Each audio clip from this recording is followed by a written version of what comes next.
आई दौसा से बड़ी खबर के बारे में, जहां कैबिनेट मंत्री किरोड़ी लाल मीणा दौसा कलेक्ट्रेट पहुंचे हैं। डीएम देवेंद्र कुमार से मुलाकात की है। मंत्री किरोड़ी लाल मीणा बोले भी डोटासरा पहले क्यों चुप रहे और अब क्यों गाल बजा रहे हैं। 2013 से अब तक के पेपर लीक मामलों की सीबीआई जांच हुई तो सरकार गिर जाएगी वाले डोटासरा के बयान पर किरोड़ी बोले हैं, कांग्रेस सरकार ने पेपर लीक मामले में कोई कार्रवाई नहीं की। हमारी सरकार आने के बाद बड़ी संख्या में गिरफ्तारियां हुई। पेपर लीक मामले में कांग्रेस के बहुत लोग मिले हुए थे।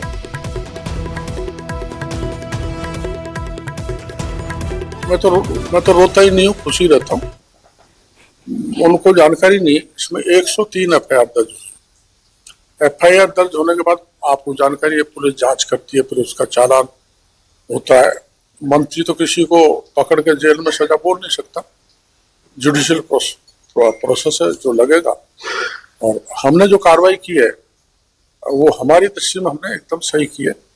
कोई जबरदस्ती किसी को विक्टिमाइज करने की दृष्टि से काम नहीं किया।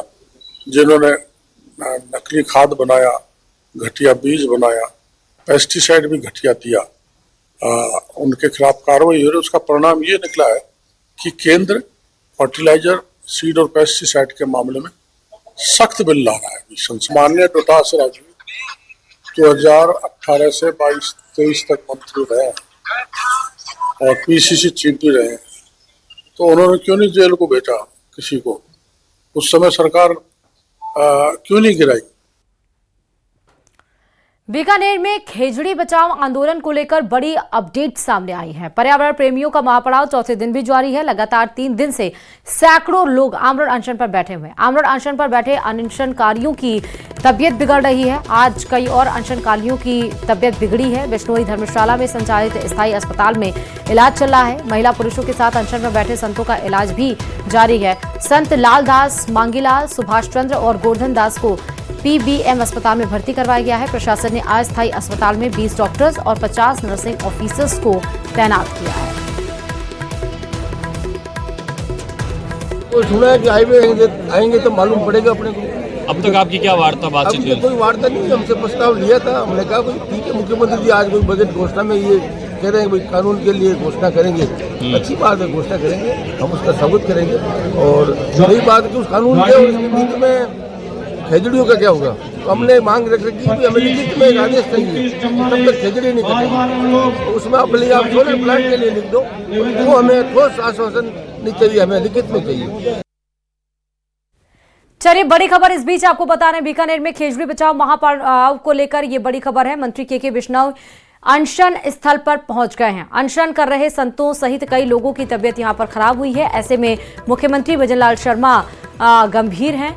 मंत्री के बिश्नोई को बीकानेर वार्ता के लिए ही भेजा गया है। विधायक पब्बाराम बिश्नोई, जसवंत बिश्नोई, प्रदेश उपाध्यक्ष बिहारी लाल बिश्नोई भी साथ में मौजूद हैं। पर्यावरण संघर्ष समिति के संयोजक परसुराम बिश्नोई ने कहा, सरकार हमें लिखित में कोई आश्वासन दे, फिर करेंगे आगे कोई विचार।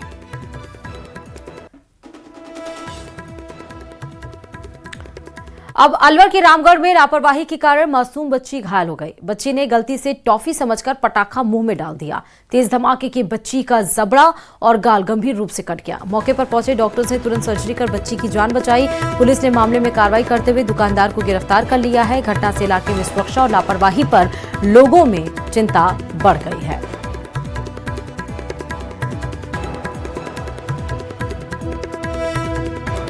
और अजमेर से भी बड़ी खबर है। फर्जी प्रमाण पत्र के जरिए सरकारी नौकरी लेने का ये पूरा मामला सामने आया, जहां पुलिस ने स्टेनोग्राफर के बाद ई मित्र संचालक को गिरफ्तार कर लिया है। पूछताछ में नागौर निवासी ई मित्र संचालक राम निवास भी गिरफ्तार हुआ है। आरोपी ने 2019 में फर्जी प्रमाण पत्र तैयार करवाया था। ई मित्र संचालक ने इस काम के बदले 20,000 रुपए लिए थे। आरोपी ई मित्र संचालक ने जेएलएन अस्पताल से यहां पर सील लगवाई थी। तत्कालीन संविदाकर्मी की मदद से ये पूरा फर्जीवाड़ा हुआ था। स्टेनोग्राफर अरुण शर्मा को पहले ही गिरफ्तार किया जा चुका है। पुलिस ने संविदाकर्मी को डिटेन किया है और अभी तफ्तीश जारी है।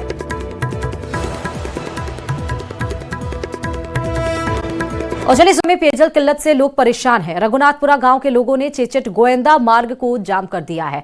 गांव में बनी पानी की टंकी से यहां पर सप्लाई नहीं हो रही है। पानी के टैंकरों से गांव में सप्लाई होती है, अब उस सप्लाई को भी बंद किया गया है। गुस्साई महिलाओं के साथ खाली बर्तन लेकर सड़कों पर उतरे तमाम पुरुष भी। तस्वीरें आपके सामने हैं। यहाँ पर सड़क के बीचों बीच यहाँ पर प्रदर्शन किया जा रहा है पानी की मांग को लेकर। हमने पानी के लिए लगा रखा है, क्योंकि हमें जो 2 साल से हो गए, पहले सिंचाई विभाग वालों ने हमारे टैंकर चालू कर रखे थे, अब धीरे धीरे टैंकर भी बंद कर दिए। बिल्कुल नल की व्यवस्था नहीं है हमारे यहाँ, मतलब बिल्कुल भी पानी की ये नहीं है हमारे यहाँ, तो इसलिए 2 साल से भी अधिक हो गए। कभी बोलते हम 15 दिन में लाइन चालू कर रहे, कभी बोल रहे हम 8 दिन में चालू कर रहे, तो चालू करो जब करो, मगर अभी टैंकर तो चालू करो। और चलिए बड़ी खबर है झुंझुनू के नवलगढ़ से। पीएनबी में 6.5 यानी कि 6.5 करोड़ के गोल्ड लोन घोटाले में अपडेट सामने आया है। मुख्य साजिशकर्ता पूर्व ब्रांच मैनेजर अमित जांगिड़ लापता है। पत्नी ने गुढ़ागौरजी थाने में गुमशुदगी की रिपोर्ट दर्ज करा दी है। आरोपी की तलाश में पुलिस ने विशेष 3 टीमें बना ली हैं। पुलिस हिरासत में दूसरा आरोपी बीसी संचालक संतोष सैनी है। पंजाब नेशनल बैंक यानी कि पीएनबी के एजीएम सुधीर कुमार साहू टीम सहित नवलगढ़ में मौजूद हैं। शाखा के गोल्ड लोन अधिकारी सीज किए गए हैं। सभी लोन की जांच यहां पर की जा रही है। लगभग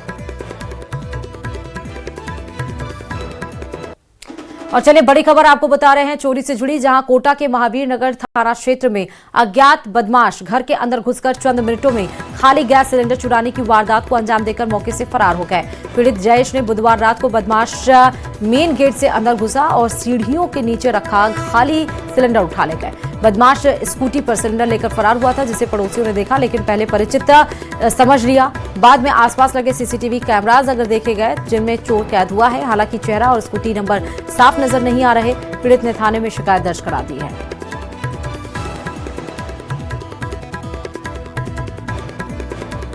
हमारे यहाँ पे 2 महीने पहले आटे का कट्टा चोरी हो गया था और आज भी हमारे घर से सिलेंडर चोरी हो गया है एलपीजी का, जो कि कोई अज्ञात व्यक्ति उठा के ले गया है। और पड़ोस के सीसीटीवी कैमरे देखने पता चला कि वो इलेक्ट्रिक स्कूटी लेकर आया था और उसी को उठा के ले गया है। इस तरह की घटनाएँ अक्सर होती हो रही है और हमारे पड़ोस में भी आटे के कट्टे सिलेंडर इस तरह की घटनाएँ की चोरी की वारदातें बढ़ती जा रही है। प्रशासन के इसके खिलाफ तुरंत कार्रवाई करनी चाहिए। गुढ़ागौरजी तहसील में वकीलों का विरोध प्रदर्शन हो रहा है। जी हां, राजस्व प्रकरणों को झुंझुनू उपखंड की जगह उदयपुरवाटी उपखंड में करने की मांग यहां पर की जा रही है। जिला अभिभाषक संस्था ने कार्य बहिष्कार कर यहां पर प्रदर्शन किया है। वकीलों ने झुंझुनू उपखंड में स्थानांतरण को जनहित के विपरीत बताया है। गुढ़ागौरजी तहसील क्षेत्र के अधिकांश गांवों की दूरी कम है, ऐसा वकीलों के द्वारा किया जा रहा है। कहा जा रहा है ग्रामीणों को अतिरिक्त दूरी यहां पर तय करनी पड़ेगी और इसी को लेकर आप देखिए ग्रामीण झुंझुनू के गुढ़ागौरजी तहसील में वकीलों का विरोध हो रहा है। ये इस संदर्भ में है कि राजस्व रेवेन्यू बोर्ड द्वारा राजस्व मुकदमे जो झुंझुनू के एसीएम फास्ट ट्रैक में पेंडिंग है गुढ़ा के, उनको उदयपुरवाटी ट्रांसफ़र किया जा रहा है। जबकि गुढ़ा क्षेत्र के जो निवासीगण हैं, जो वकीलान हैं, उनको झुंझुनू सुटेबल रहता है, झुंझुनू उनके नजदीक है। जयपुर के फागी इलाके में तेज रफ्तार कार अनियंत्रित होकर तालाब में गिर गई। गनीमत रही कि हादसे में किसी प्रकार की जनहानि नहीं हुई और हादसे के समय कार में सवार महिला को ग्रामीणों ने सुरक्षित बाहर निकाल लिया। महिला हादसे के बाद अपना नाम और पता बताने से कतराती नजर आई। घटना फागी के चकवाड़ा के पास की बताई जा रही है। ग्रामीणों ने हादसे को लेकर गहरी चिंता और रोष व्यक्त किया है। तालाब के चारों ओर सुरक्षा दीवार बनवाने की मांग यहां पर कर रहे हैं।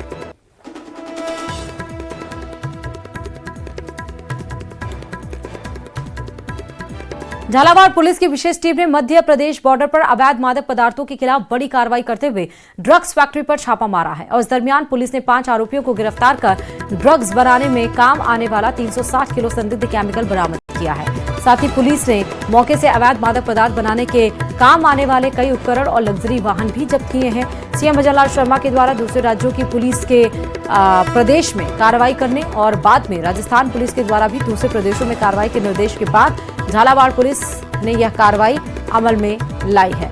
पुलिस पूछताछ में आरोपियों ने बताया कि केमिकल ट्रांसपोर्ट के जरिए महाराष्ट्र से कोटा लाए थे और बाद में कोटा से पिकअप वाहन के जरिए मध्य प्रदेश के आगार मालवा में डिलीवरी देने वाले थे। इस कार्रवाई में मध्य प्रदेश के राजगढ़ पुलिस अधीक्षक अमित तोलानी और उनकी टीम का भी विशेष सहयोग रहा है। और इधर दौसा से कांग्रेस विधायक डीसी बैरवा और एक महिला अधिकारी के बीच हुई बहस का एक ऑडियो तेजी से वायरल हो रहा है। ऑडियो में एक और तो महिला अधिकारी धमकाने का आरोप लगा रही हैं, तो वहीं विधायक गरीबों का मकान नहीं तोड़ने की बात कहते हुए नजर आ रहा है। इस ऑडियो क्लिप में महिला अधिकारी ने कहा कि यूआईटी में कन्वर्जन कराकर स्कीम काटो, फिर चाहे मकान बना या महल, कोई दिक्कत नहीं। आपको ये ऑडियो सुनाते हैं। हालांकि न्यूज 18 राजस्थान इस वायरल ऑडियो की पुष्टि नहीं करता है।